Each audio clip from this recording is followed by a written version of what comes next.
Noël est une fête païenne. Je vais vous le démontrer. Avant d'ouvrir le sujet proprement dit de cette vidéo, je voudrais tout d'abord t'amener à réfléchir sur quelque chose. Et c'est quelque chose que je ne te souhaite pas naturellement.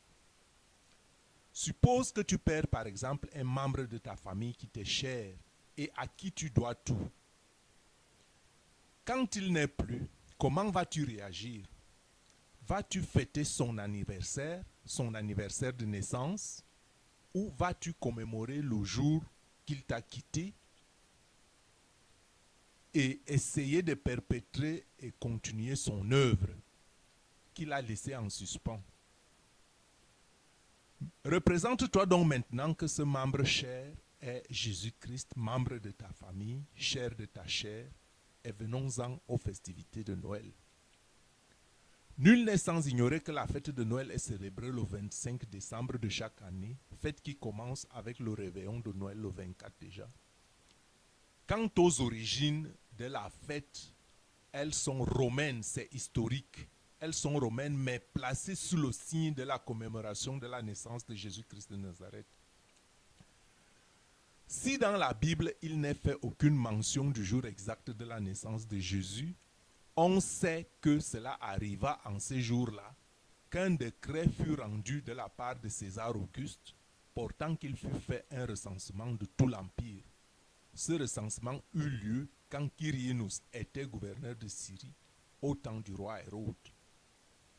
Joseph de Galilée, de la ville de Nazareth, en Judée, dans la ville de David qui est appelée Bethléem, monta avec Marie, la femme qui lui était fiancée, pour le recensement. Elle était enceinte et c'est à cette époque que les jours où elle devait accoucher furent accomplis. C'est donc en ce temps qu'elle a mis au monde son fils premier-né, comme l'avaient prédit tous les prophètes. Et le prophète Isaïe, au chapitre 14, verset 7, « Voici, la Vierge concevra et elle enfantera un fils, et on l'appellera de son nom Emmanuel. » Donc les Écritures sont unanimes. La venue du Messie a été prédite et prophétisée avec le prophète Isaïe déjà près de 800 ans avant sa naissance et en concordance avec les prédictions claires et incontestées des autres prophètes de Dieu.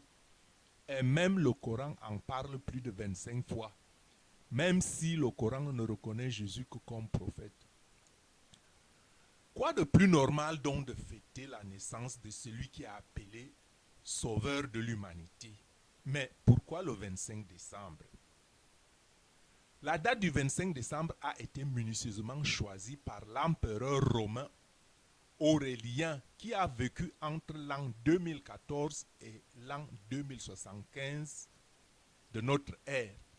Il est devenu empereur en 2070 et empereur, il avait le souci de l'unification de l'empire qu'il dirigeait pour servir sa cause, mieux asseoir son pouvoir et étendre son pouvoir dans l'empire.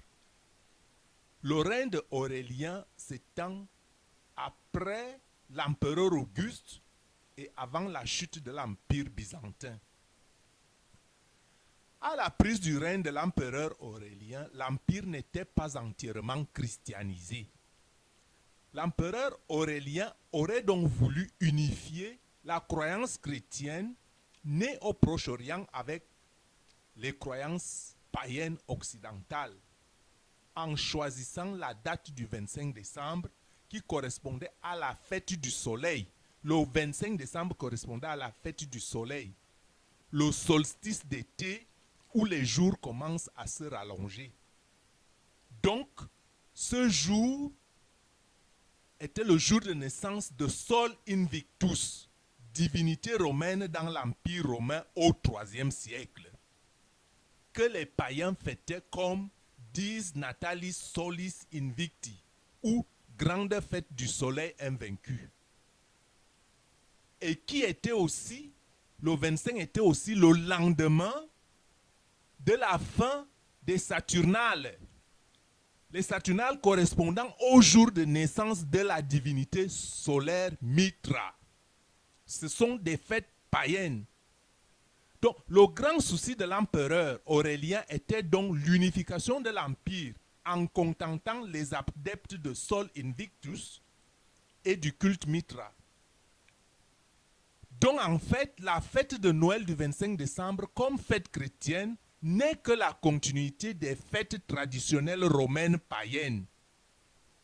D'ailleurs que la période du 25 décembre ne peut pas correspondre à la naissance de Jésus parce que le 25 décembre, il faisait très froid sur les montagnes à Bethléem et les bergers n'auraient pas pu veiller sur leur troupeau tard dans la nuit, comme l'annoncent les Écritures en Luc chapitre 2 verset 8.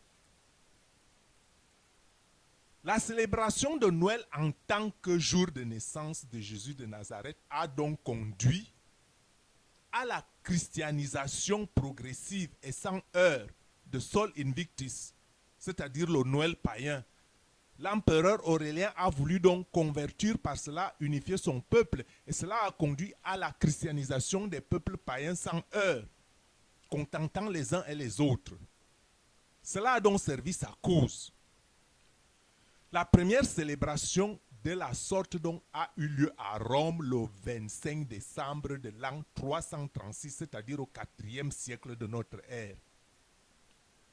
Donc, pour les adeptes protagonistes de la fête de Noël, le Sol Invictus s'est christianisé.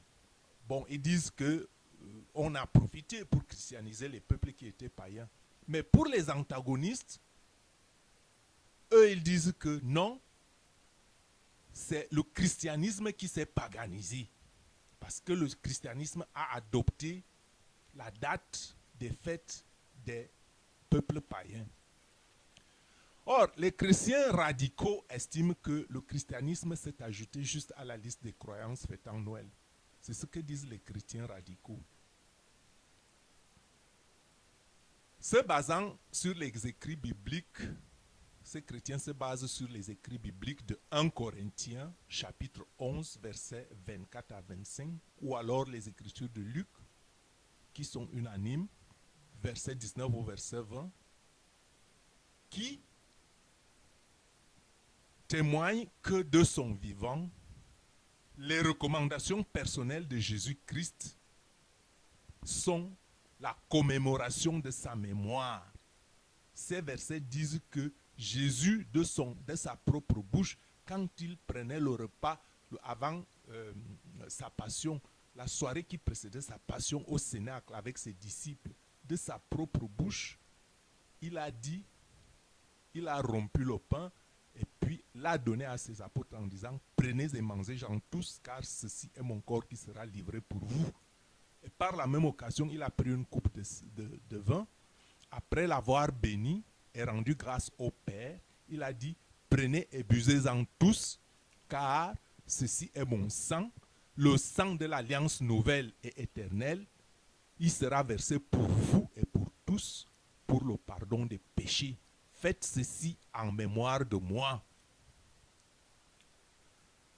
La question est donc de savoir maintenant que Jésus-Christ a donné une recommandation que seule la commémoration de sa mort, de son sacrifice pour nous doit être fêtée. La question est donc de savoir si le christianisme est devenu païen ou si les païens sont devenus chrétiens.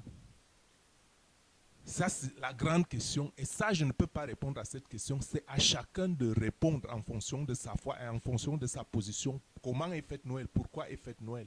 Fête-t-il Noël en tant que chrétien ou fête-t-il Noël comme une célébration ordinaire des fêtes de fin d'année? C'est à chacun de répondre à cette question individuellement. Hein? À la lumière des valeurs chrétiennes enseignées par Jésus-Christ dans les évangiles, si vous êtes chrétien. Donc, christianisme et paganisme, ça a l'air de quelque chose comme symbiose et phagocytose. Symbiose, c'est quoi? Le symbiose, c'est le mélange d'influences disparates. Hein? Les mélanges hétérogènes, on les mélange et ça ne donne plus quelque chose d'original. La phagocytose serait un mécanisme biologique et ce mécanisme permettant aux cellules d'internaliser et de digérer les particules et des micro-organismes. Donc la question des christianisme et paganisme, symbiose ou phagocytose? Là est tout le grand problème. Il faut répondre à cette question. La question est de savoir si le christianisme a-t-il vraiment perdu ses valeurs originelles pour en adopter les païennes. Et c'est ce qui est très grave. Perdre son identité pour se faire des adeptes, ça c'est très grave. Ou alors c'est l'inverse qui s'est produit. Le christianisme a-t-il conservé toutes ses valeurs en absorbant les coutumes païennes, ce qui est peu probable, pour gagner les adeptes? Le christianisme pouvait-il éradiquer les croyances païennes? Seule la lecture de la Bible comme parole de référence, parole vraie de Dieu au travers de ses prophètes, et l'enseignement de Jésus-Christ comme base du vrai christianisme peut donner une réponse objective à cette question. Ce n'est naturellement pas ma considération personnelle. Je ne veux pas faire passer ici ma considération personnelle. Je veux juste relater les faits. Pourquoi je dis que ce que je dis est vrai. Et cela ne s'avère pas comme une vérité absolue. Je sais que ce que j'expose ici, ce n'est pas ma considération personnelle. Je dis que je rapporte d'abord les faits historiques. Voyons d'abord l'évolution du christianisme après la première symbiose. J'appelle ça symbiose. Hein. Ce qu'Aurélien a fait, il a voulu unifier le peuple qui a vécu dans la paix, dans l'harmonie et dans l'ordre. C'est bon, mais qu'est-ce qui s'est passé? Hein? Pour les uns, ce serait symbiose, pour les autres, ce serait phagocytose. Hein? Bon. Donc, à la suite de l'édit de Thessalonique, il y a eu donc, après cette symbiose, après que Aurélien ait réussi cette unification des païens et des chrétiens, il y a eu l'édit de Thessalonique, interdisant donc les cultes païens. Donc, la fête de Noël, que l'on appelait donc en latin Natalis, est donc devenue, après l'édit de Thessalonique, la fête de Noël est donc devenue exclusivement chrétienne. C'est pour ça qu'elle est chrétienne aujourd'hui, parce qu'il y a donc eu un édit qui a interdit les cultes païens. Et cet édit de Thessalonique avait été décrété par l'empereur Théodose Ier, et c'était en l'an 380 de notre ère. Cet édit fait du christianisme l'unique religion licite de l'Empire romain, interdisant l'ensemble des cultes dits païens. En plus même des adeptes des religions dites païennes, il y a eu aussi l'interdiction des philosophies, les grandes philosophies qui avaient à cette époque-là, au IVe siècle, le stoïcisme, les épicuriens, le néoplatonicien, les sceptiques, perçus comme une menace pour la christianisation. Ces philosophies ont été aussi persécutées. Ce qui fait Noël aujourd'hui ne peuvent pas toujours comprendre l'importance pourquoi on pourrait critiquer la pratique de cette fête. Parce que n'ayant pas reçu un autre enseignement qui permettrait une remise en cause de soi-même et ses origines par rapport aux vraies valeurs chrétiennes, comme l'amour enseigné par Jésus-Christ. Quand on n'a pas connu autre chose, quand on est né enfant, on dit que Noël c'est une fête chrétienne, on fête la naissance de Jésus. Quand vous n'êtes pas confronté à une autre vérité, ça va vous choquer ce que je suis en train de vous dire. Mais je vous dis une vérité et je ne veux pas vous perdre. Je vous dis une vérité pour vous ramener sur la bonne voie. Le christianisme donc, d'après l'édit de Thessalonique en 380, au IVe siècle, le christianisme a aussi persécuté. Le christianisme a persécuté des philosophies. Le christianisme a persécuté, après cette interdiction, on a persécuté toutes ces philosophies qui ont eu tendance à disparaître. Tout comme la chrétienté elle-même avait été persécutée au travers des vrais disciples de Jésus qui ont connu tous en majorité le martyre. C'est-à-dire qu'il y a toujours le pour et le contre. Après avoir été premièrement martyrisés, tous les disciples tués, après maintenant avec l'édit de Thessalonique, c'était le contraire. Donc, en venant donc au fait que apporter la preuve que le christianisme fêtant Noël a perverti les vrais enseignements de Jésus. Le christianisme a perverti vraiment les vrais enseignements de Jésus avec l'apport de certaines doctrines, telles que ces doctrines même qui ont été persécutées, telles que le stoïcisme. Le christianisme s'est associé en partie à cette époque-là au stoïcisme, qui est un courant philosophique occidental ayant pour finalité le bonheur individuel, qui s'oppose à l'enseignement de Jésus même. Parce que si le stoïcisme s'appuie essentiellement sur la tempérance et le détachement obtenu grâce à la raison, ils n'ont pas la même finalité. La finalité de la tempérance et du détachement est d'être dépendant de Dieu et d'avoir le même amour pour son prochain. Mais le stoïcisme cherche la même tempérance et le détachement, mais pour un bonheur individuel. Et le christianisme s'est reposé sur cette philosophie pour poser ses bases. Donc, je voulais dire en parenthèse que ce stoïcisme repose notamment sur la distinction centrale entre d'un côté les choses qui dépendent de nous et sur lesquelles nous devons concentrer nos efforts, et d'un autre côté les choses qui ne dépendent pas de nous, contre lesquelles il est vain de lutter et que nous devons au contraire supporter et accepter. Stoïcisme dont le christianisme s'est apparenté et s'est accolé. Hein? Même si les objectifs, les voies étaient les mêmes, mais les objectifs n'étaient pas les mêmes. Parce que Jésus-Christ ne l'a pas enseigné, sinon de nous tourner vers Dieu en toutes circonstances. Donc, après la chute de l'Empire romain d'Occident, la fête païenne de Yule aussi, parce que tout l'Empire n'avait pas été christianisé. Donc, après la chute de l'Empire, il y avait donc les autres religions, les autres fêtes païennes, comme la fête païenne de Yule, qui a aussi été remplacée de la même manière lors de la christianisation des peuples germains et scandinaves.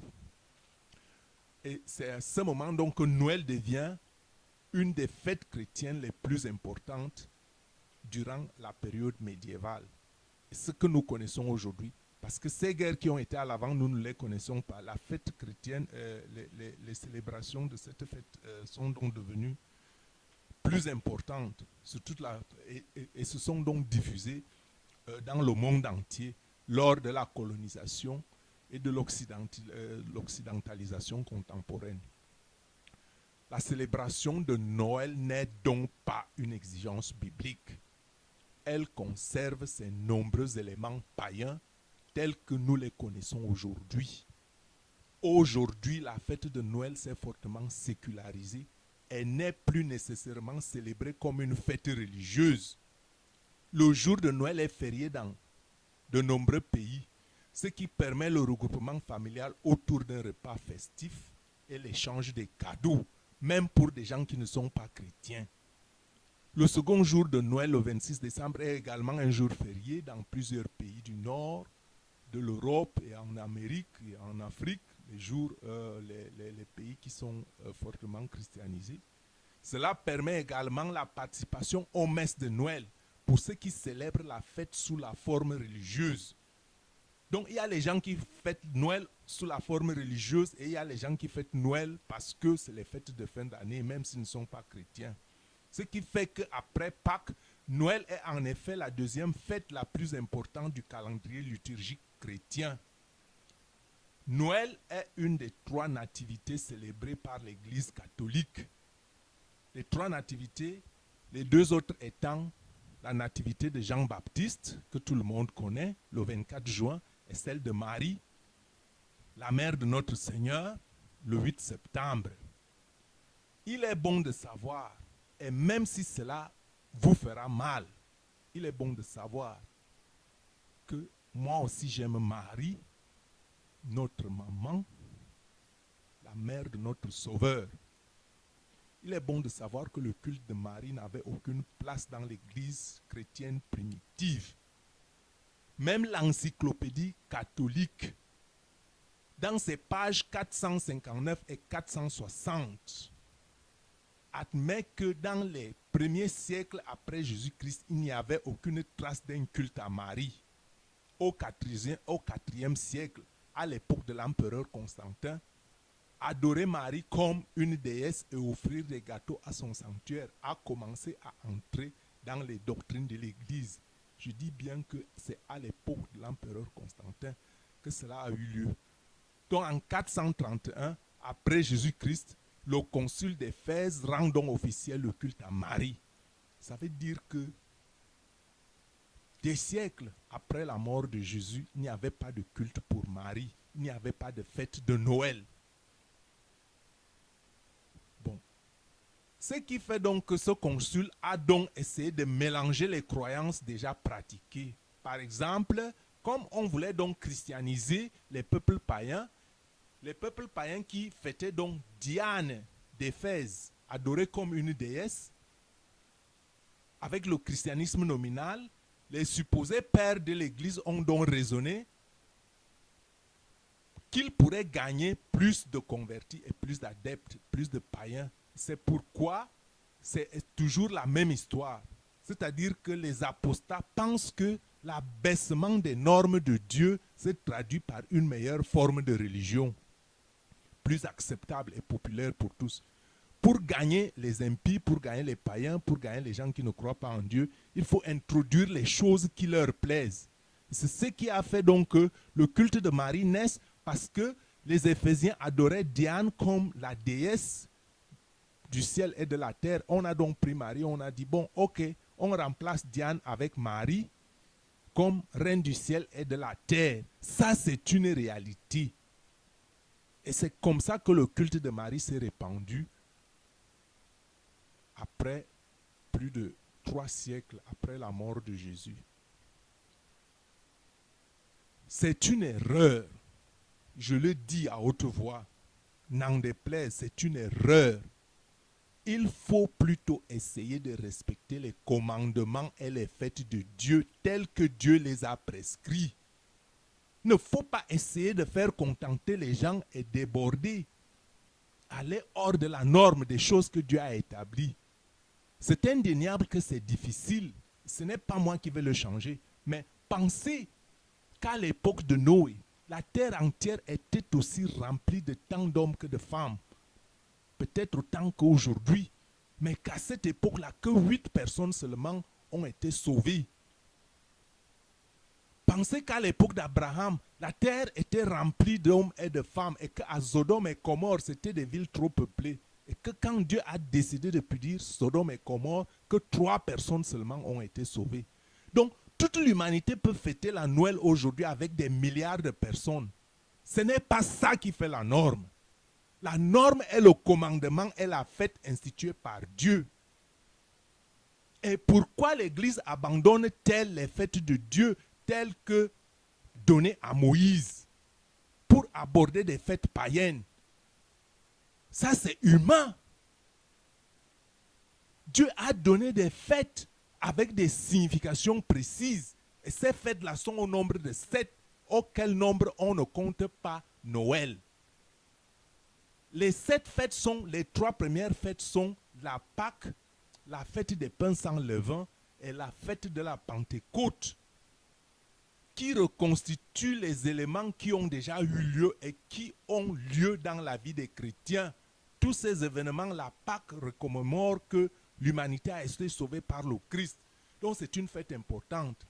La fête des pains sans levain, tout comme la fête de la Pentecôte, qui commémore que le Christ nous a envoyé le Saint-Esprit. Ça, c'est important aussi pour toi aujourd'hui.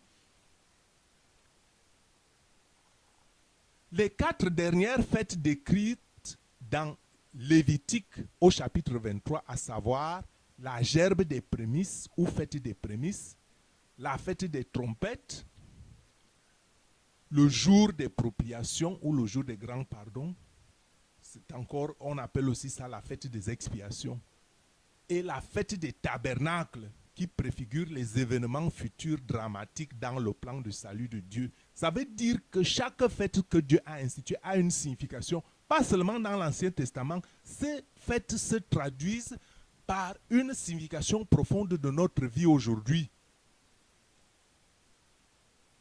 Les détails de ces fêtes et leur signification, je vous mettrai un lien sur la barre parce que j'avais déjà édifié une vidéo à ce sujet et vous pouvez voir la signification de ces fêtes.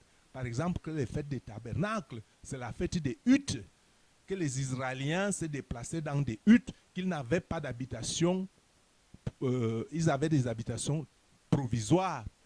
Et ces tabernacles préfigurent que nous aujourd'hui, nous avons aussi des habitations provisoires. Notre habitation sur terre est provisoire. Notre corps est provisoire sur terre. Que nous attendons une autre habitation. La vie éternelle avec Dieu. C'est ça le symbole des fêtes des tabernacles. Et ces fêtes ont une signification. Quelle est la signification de la fête de Noël, la naissance de Jésus? Alors que nous attendons la nouvelle venue de Jésus, on fête son anniversaire. Alors que ce Jésus a déjà été avec nous, qu'il a été crucifié et qu'il s'est ressuscité. On accorde encore l'importance sur des choses qui ne sont pas forcément nécessaires. C'est une façon de parler. Bon, revenons à la célébration de Noël avec la période entourant Noël. Cette période qui on appelle donc vulgairement les temps de fête, hein, ou les fêtes de fin d'année, pour dire que cela n'a plus aujourd'hui une connotation particulièrement chrétienne, où ça n'a rien à voir avec la croyance. Elles sont devenues des fêtes populaires, où on fait des arbres de Noël et des sapins avec des gens habillés, je ne sais pas moi quoi, qui boivent, je ne sais pas moi quoi, et qui... mon Dieu, ça veut dire en fait que, qu'est-ce que je veux dire? Que depuis le XXe siècle, cette période des fêtes de fin d'année perd de plus en plus son aspect chrétien, tout en maintenant vivant la tradition de la fête.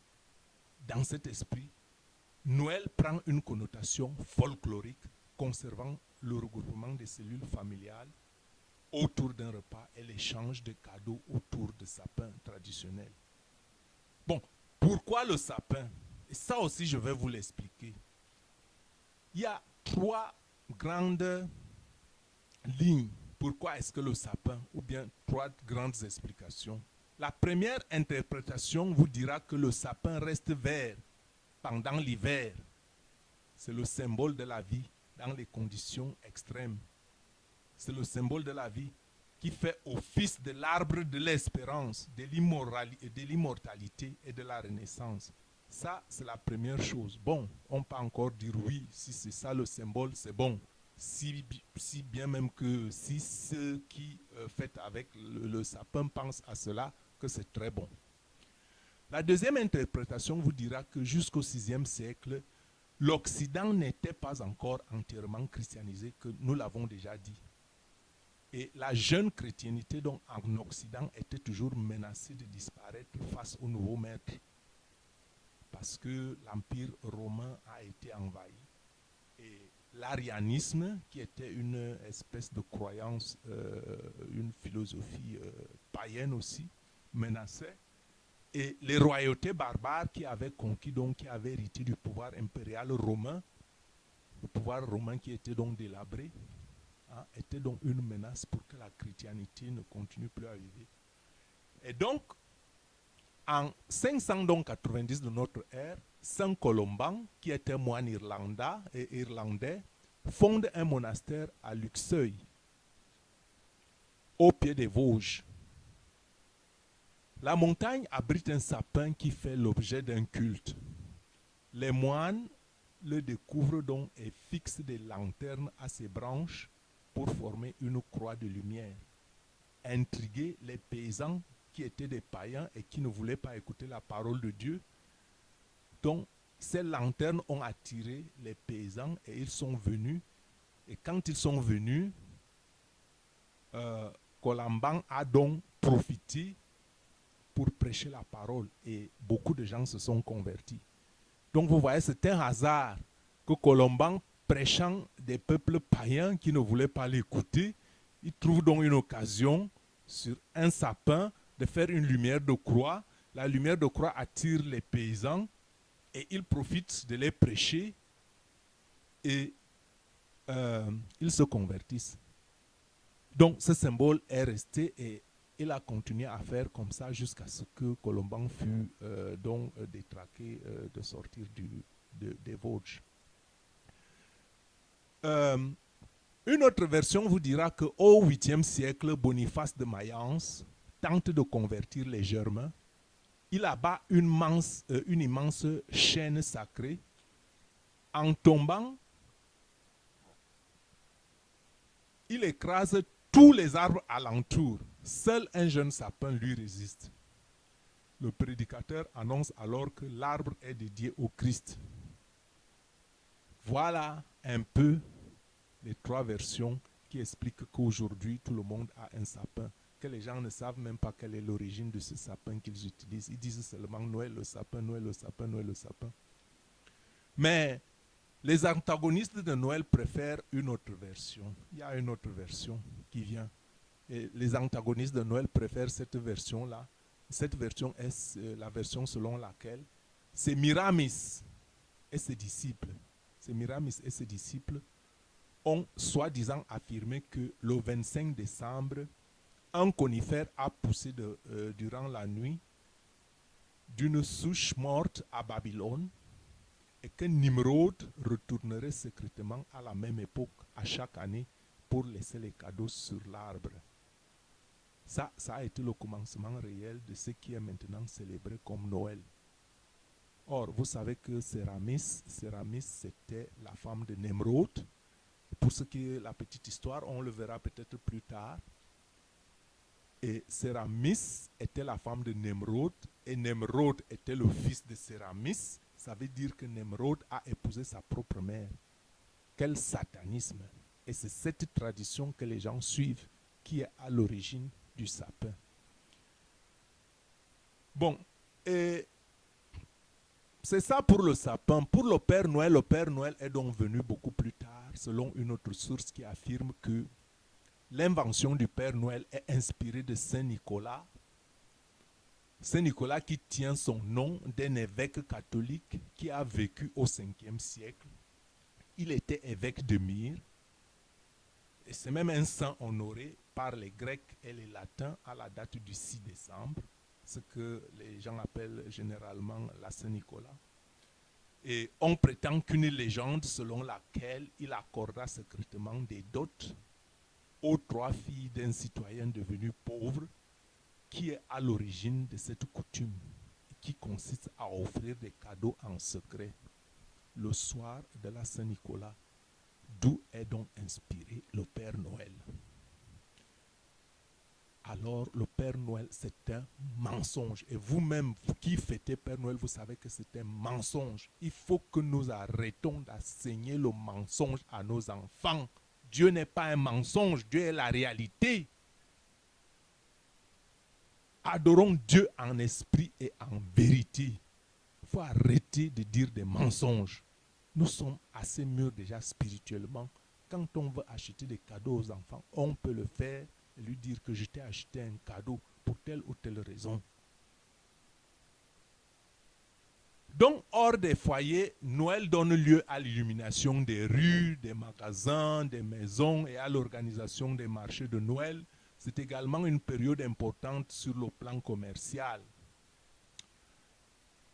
Je dirais dans un monde sombré dans l'irréligiosité, dans un monde où les cœurs sont refroidis, pour ne pas dire endurcis, beaucoup estiment, avec raison, je leur donne raison, que Noël reste tout de même et rehausse le ton de toute l'humanité et devient la période la plus joyeuse de l'année. Ça, c'est vrai.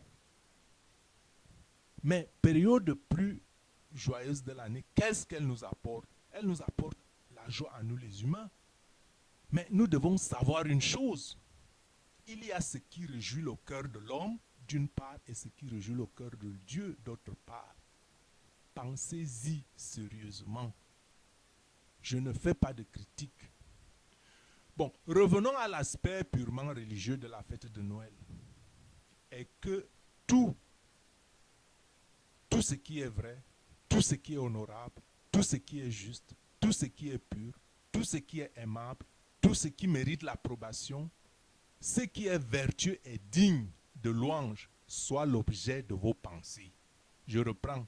Que tout ce qui est vrai, tout ce qui est honorable, tout ce qui est juste, tout ce qui est pur, tout ce qui est aimable, tout ce qui mérite l'approbation, ce qui est vertueux et digne de louange, soit l'objet de vos pensées.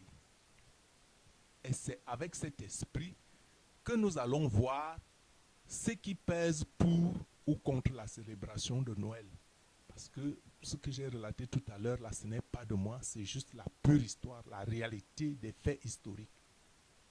Mais avant d'en venir à cela, sans avoir cité Osée, le prophète Osée au chapitre 4, verset 6 qui dit « Mon peuple est détruit faute de connaissance. » C'est Dieu qui s'exprime à travers Osée.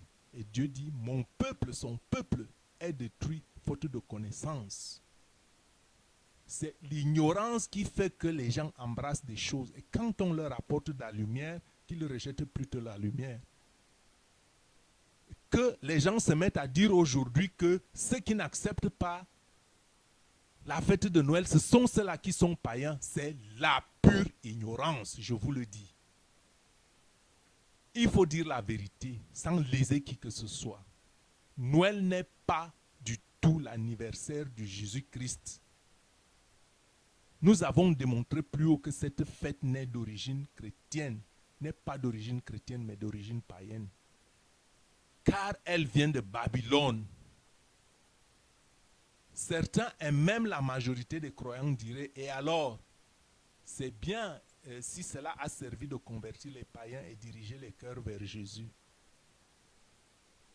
Et que c'est l'intention de ce moment-là qui compte. Ce qui est important est que Christ n'est pas né le 25 décembre. La date de sa naissance n'est pas connue. Si Dieu avait voulu que les hommes adorent un bébé à Noël, il aurait mis des instructions à ce sujet dans sa parole et n'aurait pas tenu cette date cachée. Les antagonistes n'arrêtent pas là et s'appuient sur un texte biblique clé selon 1 Timothée 2, versets 5 et 6. Ce texte dit que Jésus est le seul médiateur entre Dieu et les hommes. Or, le culte de la nativité introduit Marie comme une déesse selon le culte païen babylonien. Marie que nous honorons bien et aimons bien comme celle par qui Dieu a donné à l'humanité un sauveur. Évidemment que comme mère terrestre de notre Seigneur. Dans Luc, chapitre 1, verset 28, 42 et 48, Marie est représentée comme une femme hautement bénie par Dieu. Marie est représentée comme une femme bénie, hautement bénie par Dieu. Mais les antagonistes de Noël soutiennent qu'il n'est pas dit de la déifier, ni d'adorer Marie, ni de faire d'elle un être divin alors qu'elle était simplement humaine. Jésus est Dieu et Jésus est le seul médiateur entre Dieu et les hommes. J'aime Marie, je dis seulement la parole de Dieu telle qu'elle est. Il y a des vérités qui vous blesseront, mais je ne peux pas dire le contraire. Parce que l'adoration de Marie en tant que mère de Dieu est largement répandue. Et le dogme de l'Immaculée Conception, qui nous la présente comme une médiatrice entre Dieu et l'homme, est une continuation de l'idolâtrie de l'ancienne Babylone, introduite par Sémiramis. C'est ce que je vous ai expliqué un peu haut là tout à l'heure, la femme de Nimrod. Que l'adoration de Marie n'était pas au plan dans les 3 premiers siècles qui ont précédé la mort de Jésus. Mais que l'adoration de Marie a été introduite quand il a fallu remplacer l'adoration de Sémiramis, la femme de Nimrod. Sémiramis, la femme de Nimrod, qui est sa mère. c'est une abomination. Et c'est là qu'est né ce culte. Et on a donc pensé que, bon, comme Marie est la mère de Jésus, et que Sémiramis a, après le déluge, hein, les descendants de Noé se sont multipliés et ont bâti la grande ville de Babylone.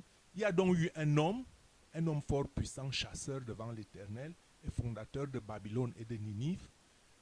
Et c'est lui, c'est Nemrod, qui est l'initiateur de la construction de la tour de Babel que Dieu a cassée, où tous les hommes sont ressortis avec différentes langues. C'est ce Nimrod-là, de ce Nimrod-là qu'il s'agit. Son nom est donc Nimrod et il était le fils de Cham. Ceux qui ont lu un peu la Bible, Sam, Pheth et Japhet. Petit-fils de Noé. Et ça, vous pouvez le lire en Genèse chapitre 8, versets 10 à 12. Or, cependant, la légende raconte que Sémiramis, la femme de Nimrod, n'était autre que sa propre mère. C'est là que les choses commencent à être sérieuses et désagréables. Et vous comprendrez pourquoi. Sémiramis était donc adorée en Éphèse comme la grande déesse Diane, la déesse avec de nombreux saints. Vous pouvez le lire en Actes chapitre 19, versets 27 à 40. À la mort donc de Nimrod, ou si vous voulez en hébreu Nimrod, qui signifie le rebellé, le peuple l'a beaucoup pleuré parce qu'il protégeait contre les bêtes féroces. Il était un grand chasseur redoutable à l'époque. Voulant donc profiter de cette situation, Sémiramis, sa femme mère, ou sa mère femme, hein, a donc donné un fils et a déclaré que cet enfant était la réincarnation de Nimrod. L'enfant s'appelait Tammuz. Et le livre d'Ézéchiel en parle comme une abomination au chapitre 8, versets 12 à 15. C'est ce Tammuz qui devient donc plus tard Baal, le dieu soleil. Et c'est ce dieu pour lequel Dieu a donc chassé les Cananéens sur leur territoire pour donner ce territoire au peuple d'Israël. Parce que Dieu dit que c'est pour ces abominations-là que je chasse ces peuples devant vous pour leur donner leur territoire. C'est parce que ces gens-là adoraient Satan. Et voilà cette origine qui est ici avec cette femme, ce Nimrod, qui a épousé sa propre mère, qui a fait un enfant, qui aurait fait un enfant après la mort et qui dirait que cet enfant est la réincarnation de son mari, fils. Vous voyez comment c'est compliqué. Et c'est ce Baal qui est donc le dieu soleil. Donc, sa mère est devenue, donc, Sémiramis est donc devenue une déesse dotée de nombreuses appellations, reine du ciel, médiatrice, reine de l'humanité, dans la mythologie grecque. Et avec le temps, on a vu apparaître dans d'autres pays des monuments érigés à l'honneur de cette déesse et de son fils, car lorsque les Babyloniens ont donc dispersé dans différentes parties du monde, ils ont apporté avec eux le culte de la divine mère et de son fils, bien avant la naissance de Jésus-Christ. Donc, Satan avait déjà établi sa propre religion insidieuse en emportant ce mythe de Sémiramis et de Nimrod, ou de Tammuz, son fils, partout en Chine. Ce fut le culte de la sainte Xingmu. En Inde, ce fut le culte de Devaki, la déesse, et de Krishna, son fils. À Éphèse, c'était Diane, la mère de Dieu identifiée à Sémiramis. En Égypte, ce fut le culte d'Isis, déesse mère, et de Horus, son fils. En Scandinave, c'était Disa, représentée par un enfant. En Grèce, c'était le culte d'Aphrodite, la déesse médiatrice. À Rome, celui de Vénus, la déesse, et de Jupiter, l'enfant. En Palestine, celui d'Astastarte, la mère, et de Baal, que je venais de citer tout à l'heure. Des encyclopédies reconnues indiquent que Noël n'était pas célébré au cours des 2 ou 300 ans avant qui suivent la naissance de Jésus-Christ. Et vous voyez donc que Satan qui existait déjà à l'époque, avait donc mis tous ces scénarios-là pour perdre les peuples. Vous voyez comment c'est compliqué que cette affaire, que quand on vous dit quelque chose que des fois vous ne comprenez pas, Alors, comment cette coutume païenne fut-il instaurée? Quelle est son origine réelle? Vers donc les années 300 après Jésus-Christ, lorsque la religion catholique romaine s'est donc constituée, ses dirigeants savaient que s'ils parvenaient à intégrer l'adoration de la déesse mère dans le système religieux d'innombrables païens, se convertiraient au catholicisme. Le problème était donc de mettre quelque chose à la place de la reine Sainte Mère du paganisme. Marie, la mère de Jésus, était donc le seul choix logique. L'ancienne religion babylonienne considérait la déesse mère comme étant la seule personne qui pouvait exercer une influence sur son fils. La même idée fut donc retenue dans le catholicisme. Et c'est ce que nous connaissons aujourd'hui. Donc, vous voyez que le christianisme a trouvé un culte adapté au culte païen, équivalent à la Madone mythologique, avec une dévotion comparable à celle que prenaient Rome et les papes pour la Vierge Marie.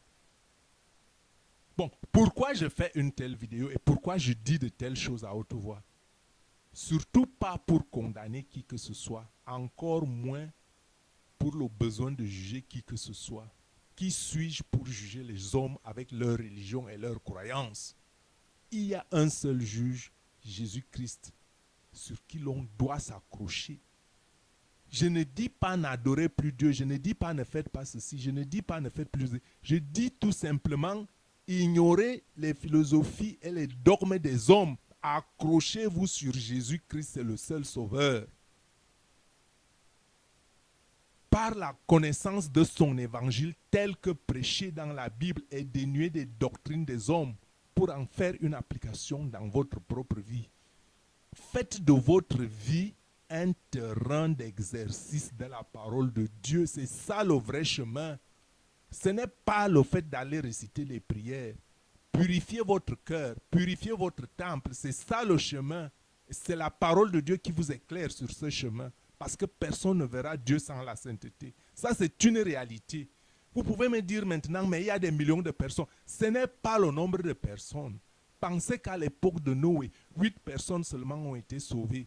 Pensez qu'à l'époque d'Abraham, 3 personnes seulement ont été sauvées à Sodome et Gomorrhe.